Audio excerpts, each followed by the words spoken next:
On today's Esport Update, we talk the roster rumors on Tarik's possible transition to Valorant. The top 8 are decided for EU's Challengers 2. And pros talk transitioning from the Vandal to the Phantom. Let's jump right into it. CSGO news site HLTV released an article today stating that the Evil Geniuses will be picking up a 6-player MIHU. While you may wonder why this is relevant to Valorant, the member that is rumored to be replaced on Evil Genius' roster is Tarik, with the rumor mill spinning about a possible transition to Valorant. Tarik is most known for his major run with Cloud9 during the Boston Major, where you will recognize 2 of his teammates from that Cloud9 roster have already switched to Valorant, those players being Automatic and Skadoodle, both currently on the team T1. Which leaves the question, if Tarik is the transition, what team could he possibly go to? The first option being that Tarik would slot into NRG. With the possibility of Tex being implicated in the match-fixing scandal with Mountain Dew League, the impending results of the investigation were estimated to be released any day now, with the likelihood that the players involved in the MDL match-fixing scandal will also receive a ban in Valorant. It leaves the possibility of an open spot on the NRG roster if Tex is implicated. For those who don't know much about Tarik's previous history in CSGO, he was actually under the NRG organization in CSGO for around 8 months, so he does have some history with the org, and it might be an easy transition to him into the Valorant scene. Having previously played under Daps on Optic Gaming, the only other option in my opinion is Tarik possibly joining T1.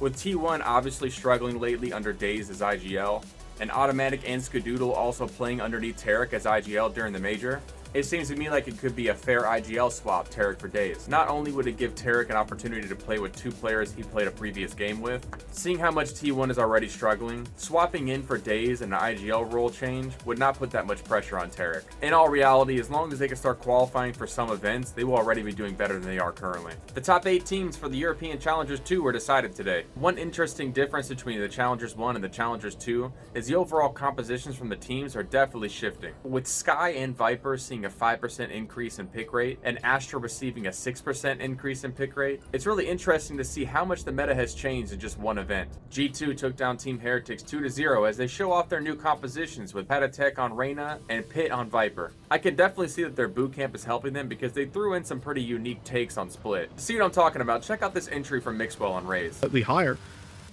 They're 10-4 up. They can afford to take a couple more risks. Mixwell's talking to risks. Oh my god. The paranoia, the blast pack, and the kills. That's ridiculous. As the teams went blow for blow on the beginning of Icebox, with each team winning round after round, Patatek got an early pick on G2. They decided to use Viper's ult in an interesting situation. They sent Pit with Viper to the middle of the map to completely split the defense. This forced Heretics to try to make a play going on the outside of B, in which Mixwell was waiting in the spawn to get an easy pick.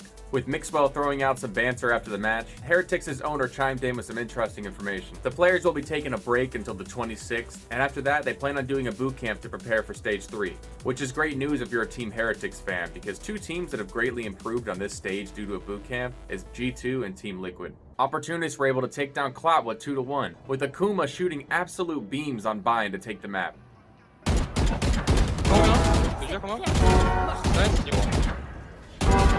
Plus que 30 secondes. Spike à terre au B.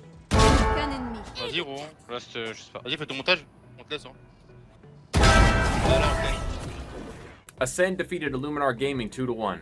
When I was watching this matchup, what was crazy was how bad Ascend got blown out on the first map. If it wasn't for CNED completely showing up the last 2 maps and going positive 33 kills overall, I don't know if they win this match, to be honest. Check out this clip from Illuminar Gaming's in-game leader Nitro as he got a 4K against Ascend on Bind.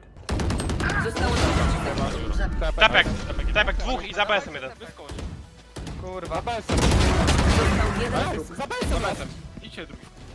Fnatic qualify into the top 8 without dropping a single map with their new lineup. Magnum and Durkay overall seem to be fitting into the team really well, with Magnum putting together an ace to cap off their victory to qualify. To get a kill, to find a frag, it's now, and Magnum actually catches off Stark that wasn't expecting the player to be in that spot.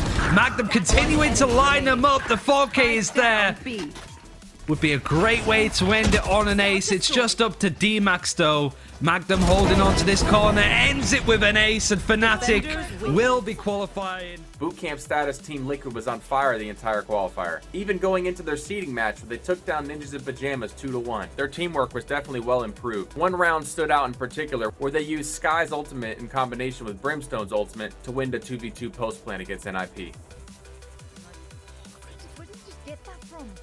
Kukoc doesn't make like no way. mistakes. All the combination of the seekers into the ult. There's nowhere to run and nowhere to hide. In other Valorant news, pros are still complaining about how awful the Astra Viper meta is. Pros posting on Twitter that during scrims, if both teams run Astra Viper, it causes the entire server to crash. It seems that pros are giving up the Vandal for the Phantom, with 100 Thieves Nitro posting about it today, as well as NRG's Android. It seems to me like pros are more confident in being able to spray down opponents versus tap them while they're in the air. G2's Artist comments that in a game with only 13 rounds, it's highly unlikely that you're going to see a dominant force like Astralis in CSGO. Liquid's Eccles commented in agreement, stating that if you lose the pistol, the anti-eco, and the other team farms enough ult points on a throwaway round, they'll just steamroll you. Scream disagrees and thinks there will be an Astralis-esque team in Valorant. While in Asia there definitely is, with Vision Strikers having a 60-0 record in Korea. Renegade's Roy dismisses their record and states that he thinks they don't stand a chance against North American teams. Well, that's it for today's eSport update. If you made it to the end of this video, hit that like button please, subscribe to my channel,